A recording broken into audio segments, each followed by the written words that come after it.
지은호 휴대폰 화면에 쌍둥이라는 단어가 다시 떠오르는 순간 이지혁에게서 멀어지려던 마음이 오히려 더 크게 흔들리기 시작했는데요. 지은호는 카페 문을 닫고 혼자 정리하는 밤이 많아졌습니다. 원래는 밝게 웃으면서도 책임감 있게 사람을 챙기던 지은호였는데 요즘은 웃다가도 갑자기 입술을 깨물고 멍해지곤 했었더라고요. 이지혁이 괜찮아?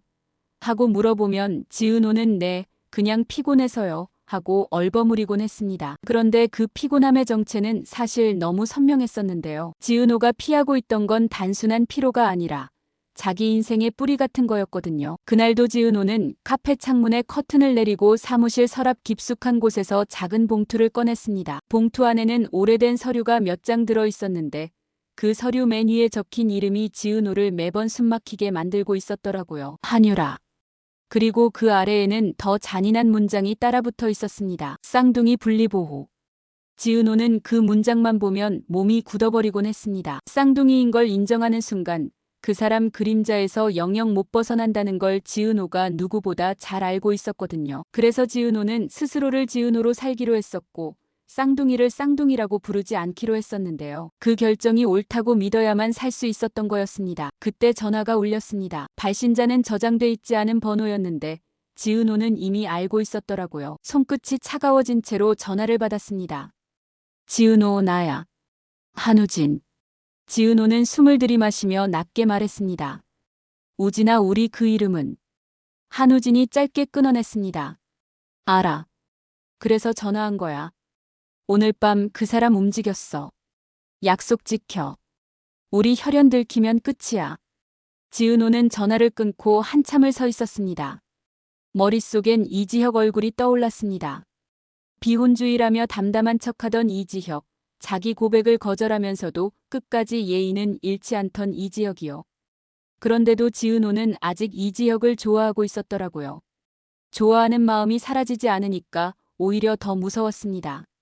사랑이 깊어질수록 비밀을 숨기기가 더 어려워지니까요. 지은호가 집에 들어가자 정순이가 먼저 눈치를 챘습니다. 식당을 운영하면서 사람 얼굴만 봐도 속내를 읽어내는 정순이였잖아요. 은호야, 너 요즘 왜 그렇게 말수가 없니? 엄마, 그냥 일이 좀 많아서요. 정순이는 젓가락을 내려놓고 한 번 더 물었습니다. 일이 많으면 얼굴이 피곤하지, 눈이 겁먹진 않아. 그 말에 지은호는 울컥했는데요. 정순이가 지은호의 친엄마인지 아닌지 같은 건 지은호도 말로 정리하기 어려운 구석이 남아 있었습니다. 다만 정순이는 지은호를 진짜 자기 자식처럼 키워줬고 지은호는 그 사실 하나만으로도 죄인이 된 기분이었더라고요. 내가 숨기는 비밀이 엄마까지 끌어당길까봐 너무 겁났거든요.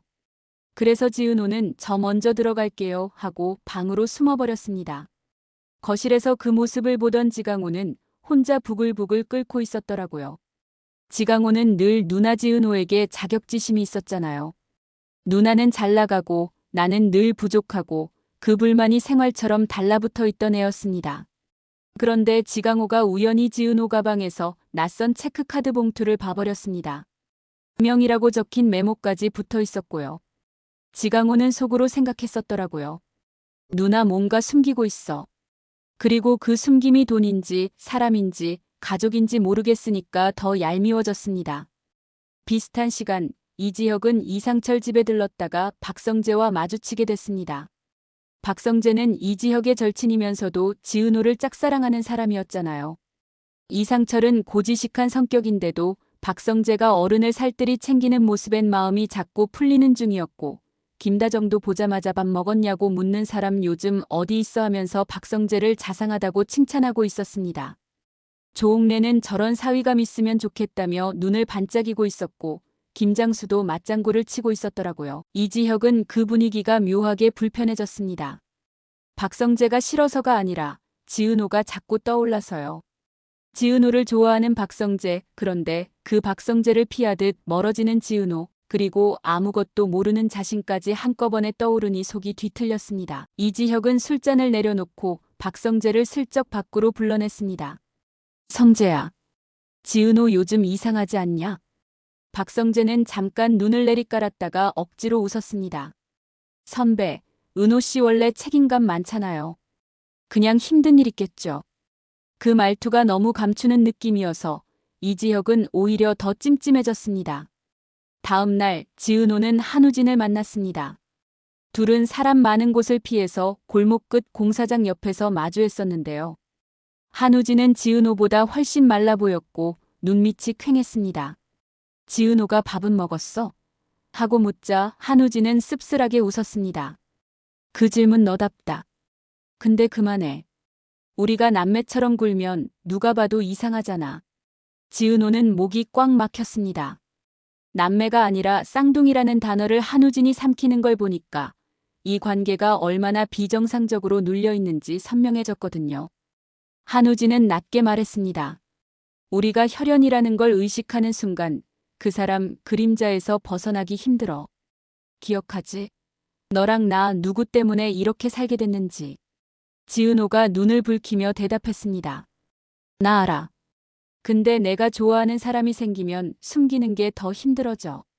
나도 그냥 평범하게 살고 싶어. 한우진이 단호하게 끊어냈습니다. 평범?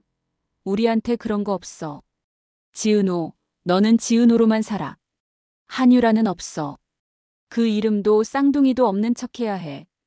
그 말이 지은호 가슴을 찢어놓는 느낌이었습니다. 없는 척이라는 말은 결국 너 자신을 부정해라라는 뜻이었잖아요. 그런데 더 비극적인 건 지은호도 그 말이 맞다고 느끼고 있다는 점이었습니다. 지은호는 결국 고개를 끄덕였고 그 순간 마음속 어딘가에서 이지혁에게 향하던 감정이 스스로 접히는 소리가 나는 것 같았더라고요. 그날 저녁 지은호는 이지혁을 일부러 피했습니다. 이지혁이 카페에 찾아와도 지은호는 인테리어 계약서 정리해야 해서요 하면서 뒤로 빠졌고 이지혁이 문자로 잠깐 얼굴 보자 해도 오늘은 힘들어요라고 답해버렸습니다. 그러다 이지혁이 결국 정면으로 물었습니다. 지은호, 너나 피하지? 지은호는 손이 떨렸지만 웃는 척했습니다. 선배, 제가 왜 선배를 피해요? 그냥 제가 요즘 좀 정신이 없어서요. 이지혁은 한참을 바라보다가 낮게 말했습니다. 난 비혼주의라서 내 고백을 거절했는데 너까지 나를 밀어내면 그땐 내가 뭘 잘못했는지라도 알고 싶다. 이지혁의 그 말이 지은호를 더 아프게 만들었는데요. 이지혁은 진심으로 이유를 알고 싶어 했고 지은호는 진심으로 말해주고 싶었거든요. 그런데 말하는 순간 한우진 경고가 떠올랐습니다. 그 사람 움직였어. 그리고 정순이와 지강호 얼굴이 겹쳤습니다. 내가 한마디만 잘못해도 내 가족이 다칠 수도 있다는 생각이 훅 들어왔습니다. 결국 가장 잔인한 선택을 해버렸습니다. 선배는 아무것도 잘못 안 했어요. 그냥 저 혼자 정리할 게 있어요. 그 말은 사실 나한테 다가오지 마요였는데 지은호가 웃는 얼굴로 말해버리니까 더 차갑게 들렸습니다. 이지혁 얼굴에 상처가 스치듯 지나갔지만 이지혁은 끝까지 참는 사람이었죠. 그래. 정리하고 싶으면 해. 근데 혼자 무너지는 건 그건 내 방식이 아니잖아. 지은호는 돌아서서 울었습니다. 사랑을 포기하는 건 누군가를 미워해서가 아니라 지키고 싶은 사람이 너무 많을 때 벌어지는 일이더라고요. 지은호는 이지혁을 좋아하는 마음을 부정하지 못하면서도 그 마음 때문에 이지혁 삶을 망칠지도 모르는 비밀을 품고 있었고요. 그래서 스스로를 좋은 사람이 아니라 위험한 사람으로 느끼고 있었던 겁니다. 그 사이 박성재 집안에서도 폭풍이 점점 커지고 있었습니다. 박진석은 상속자는 도움이 되는 집안과 혼사라는 원칙을 들이밀면서 이수빈에게 연애만, 결혼은 안 된다고 선을 그어버렸습니다. 이수빈은 속이 뒤집혔지만 박성재가 상처받을까봐 박성재에게 말하지 않기로 결심했었고 그 결정이 이수빈을 어른으로 만들면서도 더 외롭게 만들고 있었더라고요. 김다정은 이수빈 얼굴빛이 변한 걸 눈치채고 수빈아 무슨 일 있니? 하고 물었는데 이수빈은 아니에요. 엄마만 반복했습니다.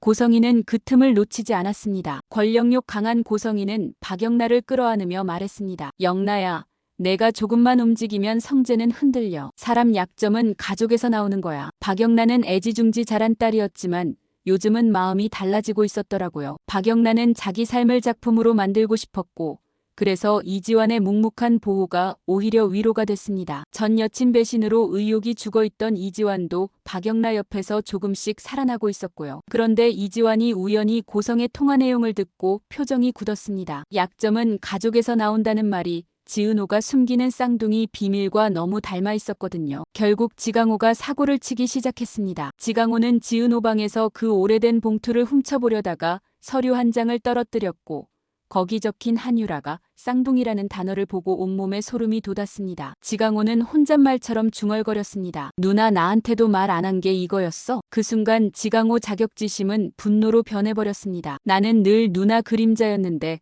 누나는 나 없이도 엄청 큰 비밀을 안고 살고 있었다는 사실이 너무 억울했던 거죠. 지강호는 그 비밀을 무기로 삼고 싶어졌습니다. 누나가 나를 무시 못하게 만들고 싶었거든요. 지강호는 결국 지은호에게 들이받았습니다. 누나, 한우진이 누구야? 쌍둥이. 누나 왜 나한테는 숨겼는데? 지은호 얼굴이 하얗게 질렸습니다. 강호야, 그건 내가 알면 안 되는 일이야. 지강호는 비웃듯이 말했습니다. 누나, 내가 모를 권리가 어디 있어. 우리 가족이라며. 아니면 누나 가족은 따로 있어. 그 말이 지은호를 완전히 무너뜨렸습니다. 지은호는 정순이를 떠올렸고 정순이가 울던 밤들을 떠올렸습니다. 지은호가 병원 기록을 확인하러 다니던 날들. 정순이가 은호야. 너만은 평범하게 살자라고 말하던 목소리까지요. 지은호는 지강호 앞에서 처음으로 흔들리는 진실을 내비쳤습니다. 강호야, 내가 널 사랑하는 건 변함없어. 근데 어떤 진실은 말하는 순간 사람이 다쳐. 지강호는 냉정하게 받아쳤습니다. 그럼 누나는 나를 다치게 해도 돼? 나는 늘 누나 때문에 다치는데. 여기서 지은호의 심리적 클라이맥스가 터져나왔습니다. 지은호는 울면서도 단호하게 말했었더라고요. 그래서 내가 이지혁 선배도 놓는 거야. 내가 좋아하는 마음 때문에 누군가가 내 가족을 흔들 수 있다면 난 그 사랑을 못해. 지강호는 잠깐 멍해졌습니다. 지은호가 사랑을 포기한다고 말하는 순간 그 비밀이 단순한 사생활이 아니라 생존의 문제라는 걸 느낀 겁니다. 그런데도 지강호는 멈추지 않았습니다. 누나가 그렇게까지 숨기는 이유, 결국 그 사람 때문이지? 그 사람이 누구야? 지은호는 대답을 못했습니다. 대신 지은호 휴대폰이 다시 울렸습니다. 병원 번호였습니다. 보호자분 맞으시죠? 한우진 씨가 지금 응급실로 들어오셨는데요. 지은호 다리가 풀릴 뻔했는데요. 사랑을 포기한 대가가 이렇게 빨리 올 줄은 몰랐던 거죠. 지은호는 정신없이 병원으로 뛰어갔습니다. 그런데 응급실 앞에서 지은호가 본 사람은 정말 예상 밖이었습니다. 박진석이 거기 서 있었거든요. 박진석은 전화기를 내려놓고 지은호를 보더니 마치 오래전부터 알고 있었다는 듯 낮게 말했습니다. 지은호 아니 한유라. 이제 더 숨길 수 없겠지. 지은호는 숨이 턱 막혔습니다. 박진석이 왜 한우진을 알고, 왜 자기 삭제한 이름을 알고, 왜 하필 지금 나타났는지 이해가 안 됐거든요. 그 순간 지은호는 깨달아 버렸습니다. 자신이 사랑을 포기한 이유였던 그 사람 그림자가 생각보다 훨씬 가까이에 붙어 있었을지도 모른다는 걸요. 그리고 더 무서운 건 이 비밀이 터지는 순간 박성재, 고성혜, 박영나, 이지환, 이지혁, 정순이, 지강호까지 전부 휘말릴 수 있다는 사실이었습니다. 지은호는 응급실 문 앞에서 떨리는 손으로 문고리를 잡았습니다.